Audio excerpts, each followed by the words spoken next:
Broadcasting live on YouTube, Facebook, and X. Here's your host, Andrew Romanella. Okay? Like, just get the hell out of here.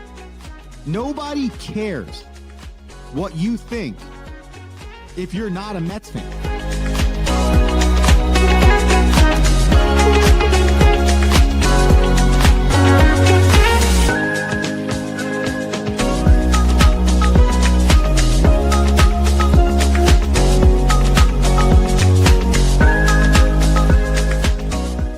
What's going on, everybody? Welcome in to a edition of the Rome Show, broadcasting live on YouTube, Twitter, X, Instagram, and Facebook. I am your host, Andrew Romanella. We got a shortened show for the people today, all National Football League, and we are very excited about it. Before we get into it, we remind you, the Rome Show is broadcasting on youtube.com/The Romanellas. That's youtube.com/The Romanellas. Twitter, X, and Instagram, The Rome Show 1. That's The Rome Show, then the number 1. And Facebook.com/The Rome Show. If you missed the show at any point in time, you want to go back on it, don't care about watching my face, just want to hear my voice, The Rome Show podcast, wherever you listen to podcasts. It's a full National Football League show for you today. We'll take you through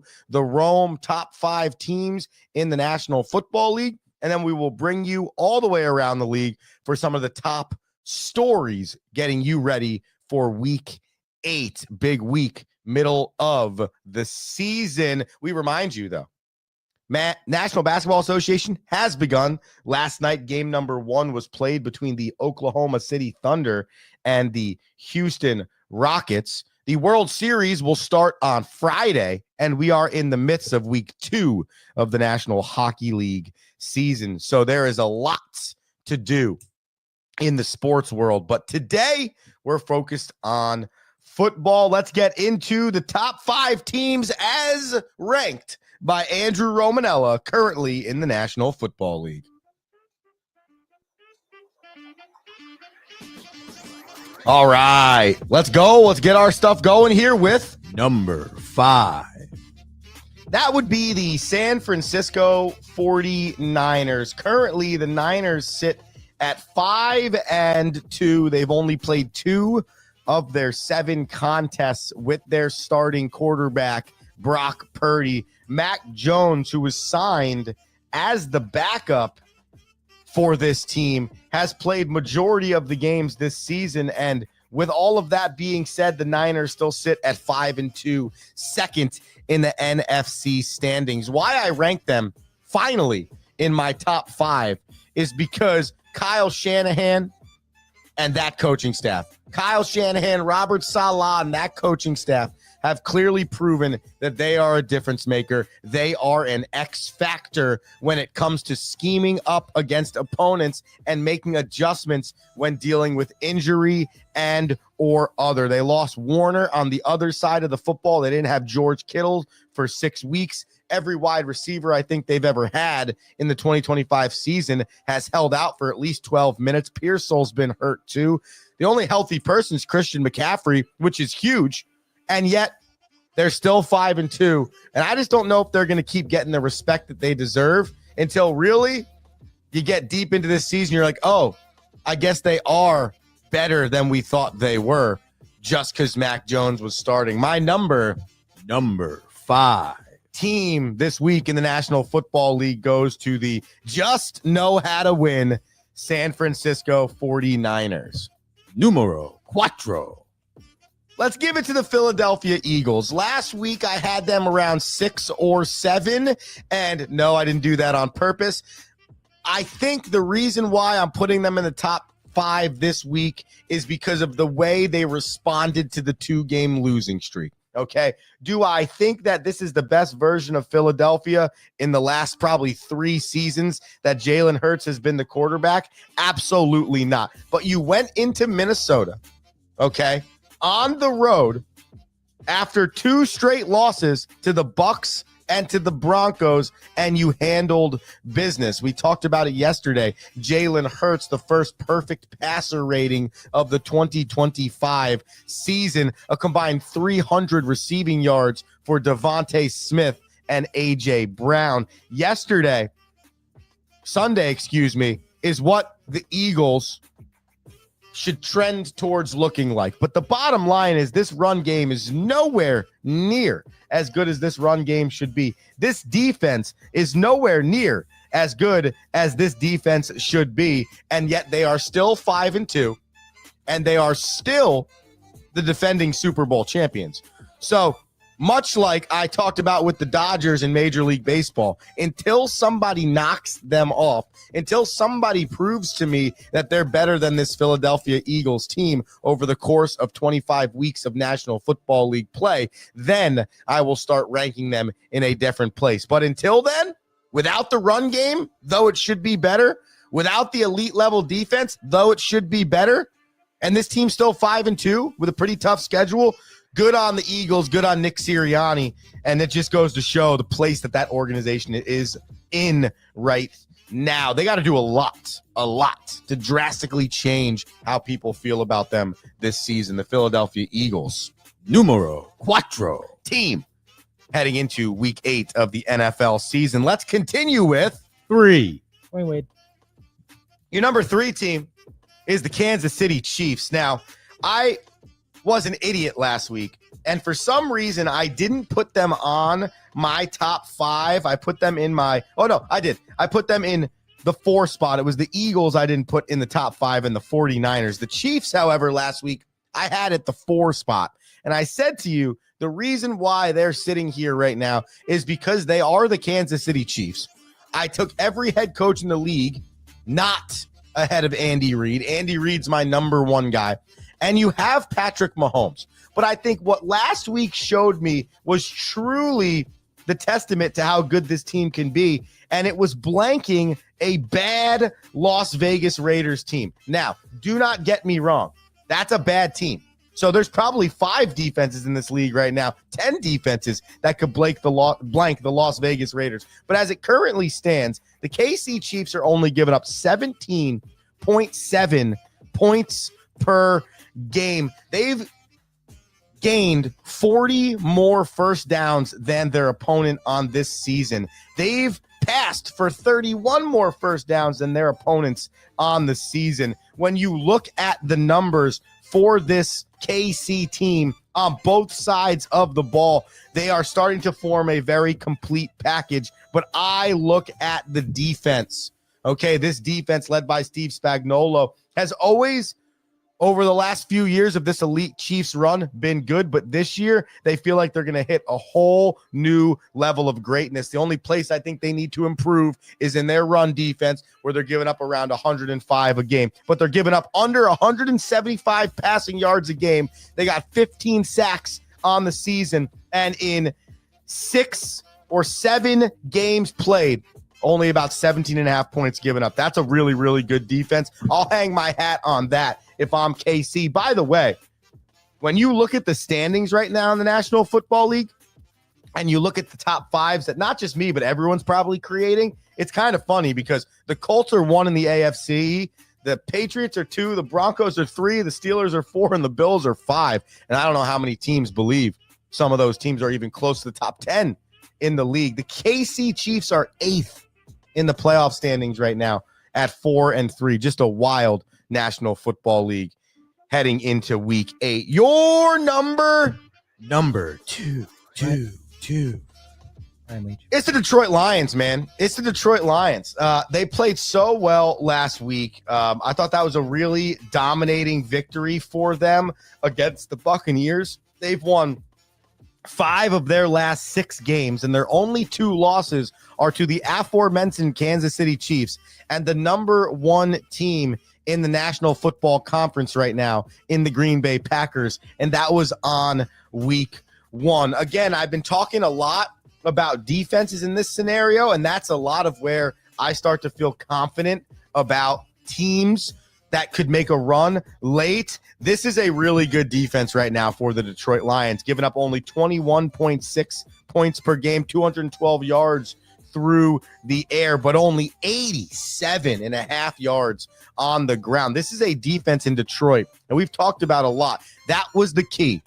The Detroit Lions are only going to be as good as their defense takes them, and so far their defense is taking them to a top team in this league. How deep they go, I don't know if it's up to them, because if you look at the standings in football right now, in the NFC alone, you have, let me get the playoff standings up for you here. 1, 2, 3, 4, 5, 6, 7, 8 teams with a 500 or better record currently fighting for a playoff spot.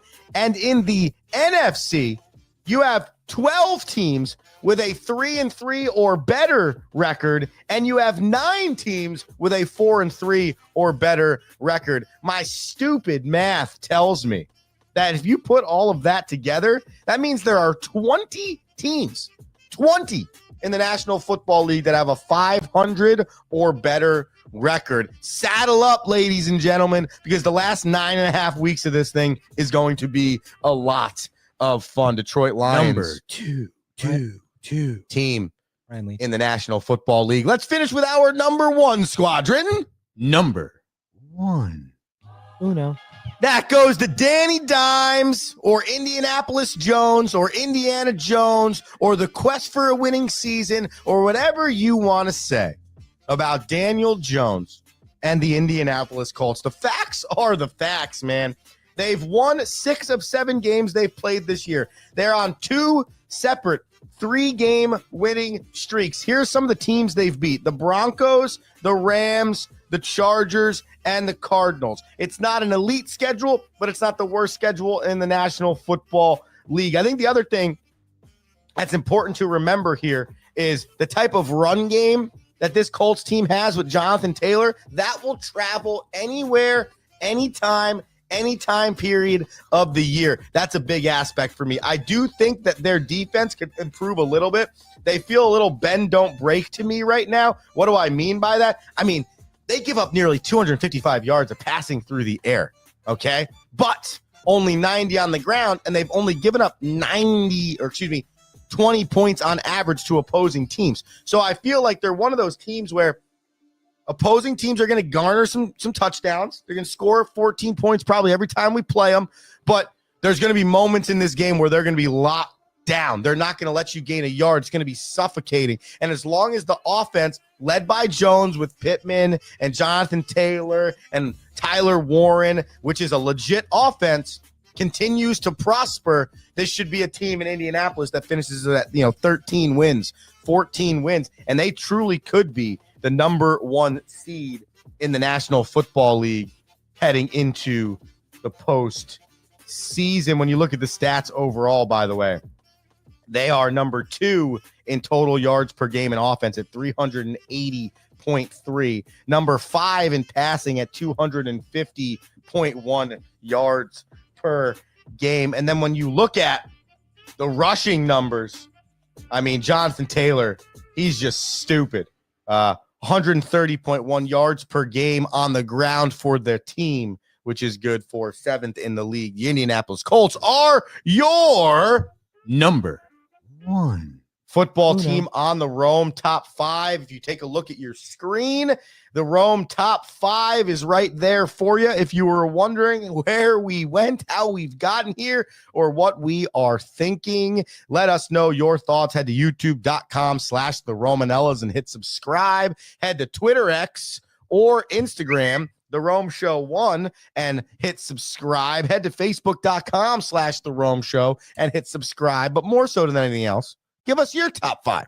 Let us know what you're thinking in the National Football League. Tell us if we're right. Tell us if we're wrong. Tell us something. But here is my top 5. Number 5, San Fran. Number 4, Philly. Number 3, Kansas City. Number 2, Detroit.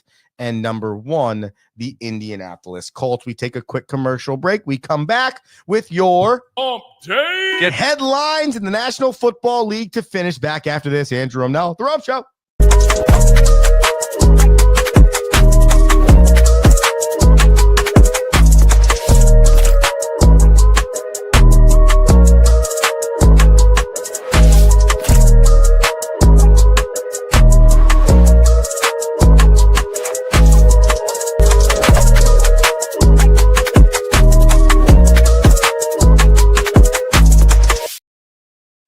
What is one thing every great leader has in common? They challenge their people to not stop at the first right answer. Tighten the Lug Nuts is a leadership book that will teach you how to move past the first right answer with entertaining and detailed examples founded in real-world concepts and experiences. Accelerate towards your professional goals with Tighten the Lug Nuts, one of the best leadership books available.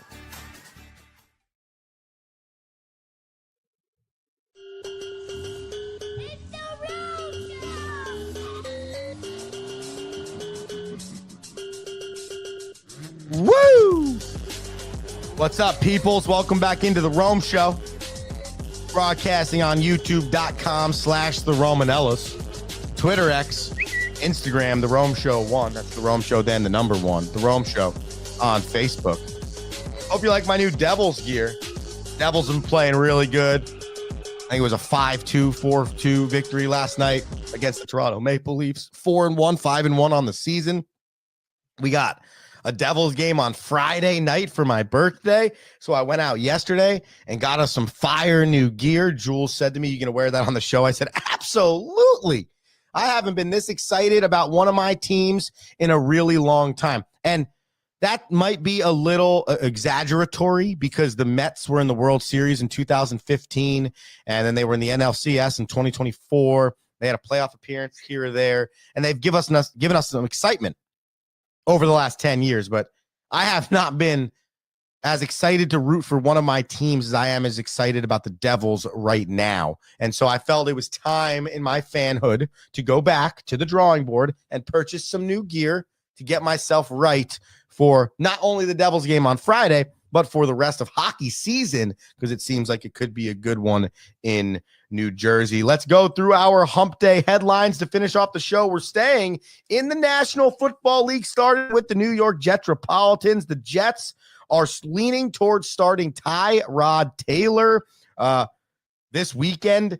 The Jets benched Justin Fields at halftime over the weekend, and Justin Fields was signed to a 2-year, $10 million contract over the offseason in hopes of figuring out if he was the franchise quarterback or not. He clearly isn't. Justin Fields, out of 33 qualified quarterbacks, ranks number 31 in terms of QBR at 32.1 in the National Football League. In the last 6 weeks, the Jets offense has only scored 6 touchdowns. Yeah, 6 touchdowns in 7 weeks ain't gonna do it. Woody Johnson had some interesting commentary on Justin Fields. He said this: the offense is just not clicking, and you can't run the ball if you can't pass the ball. That's football 101. He said, I never looked back in terms of letting go of Aaron Rodgers. You have to look forward to football. Even when you cut players, they could be Hall of Famers. You just never know. But Aaron's playing great now. He's in a situation that's working for him. Johnson continued, I do believe in Aaron. That is Aaron Glenn. I've known Aaron since 1996. I was a fan. I've always been a fan of him. I see the way he handles the room. If I were a player, I'd respond to him because he's the real deal. No BS. No second agendas. What you're hearing is the truth. And a lot of times players don't get the truth. They get a lot of gobbledygook. This is the owner of the New York Jets. The guy's embarrassing. The franchise is embarrassing. And what's going on is embarrassing. And there needs to be a complete demolish and rehaul of the Jets franchise. I've been saying this for so long now. Just make them the New Jersey Jets, and I think good things would happen. We continue. Another quarterback story here coming out of Carolina, who's finally playing some good football. The Panthers are 4-3. Dave Canales has the boys playing well, but Bryce Young will most likely not play this coming Sunday due to an injury. So if you're a Carolina Panthers fan and you are all excited about what's going on, pump your brakes for a quick second, because you will be seeing Andy Dalton over the weekend. Carolina, on their schedule this weekend, will be facing off against the Buffalo Bills, coming off of a bye. Okay, so that's going to be a tough contest with Andy Dalton under center. Carolina is home. However, coming off a 31-0 blowout, the Las Vegas Raiders got no better news. Jacoby Myers did not play in that contest, and he is requesting a trade from the Las Vegas Raiders. The star wide receiver I guess you could say star wide receiver. I mean, he's the best wide receiver on their team. But Jacoby Myers, not very happy about what's going on in Las Vegas right now, and said he definitely wants to be traded. And I don't necessarily blame him. Right now, Myers has 29 receptions, 329 yards, and 0 TDs. You know what this feels like? This eerily feels like Devontae Adams 2 years ago. It really does. And despite hiring Pete Carroll, despite bringing in Geno Smith, this Las Vegas Raiders franchise is very, very far away from being really good. And now, not a lot of great talent on this roster, but one of their better players on this roster now wants out. And I'm curious to see how the franchise handles this. Finally, I don't know if you saw this over the weekend, but the linebacker from the Denver Broncos, Trey Greenlaw, he got suspended for essentially going after a referee after the game against the Giants on Sunday. It is a bizarre video. Kind of almost makes no sense because Denver's winning on a walk-off field goal, but he goes after the official. His suspension has been upheld, and rightfully so. It's very strange behavior from Greenlaw. And I think this is the NFL really trying to make sure they protect their officials, because I think in the last few years, we've gotten a lot closer to players and officials fighting, or fans and officials fighting, or any crazy crap that could go on the field because of a bad call. And I think the National Football League said, let's put an end to this instantaneously. We suspended the dude from Detroit last week for his stupid antics against the Kansas City Chiefs. Now we're going to suspend this dude from the Denver Broncos for his stupid antics against the officials last week. And hopefully setting this standard, I don't know if it will, but maybe it'll stop guys acting like idiots. Those are your... Oh, no. Those are your Get headlines, October 22nd, 2025. Ladies and gentlemen, thank you for tuning into the Rome.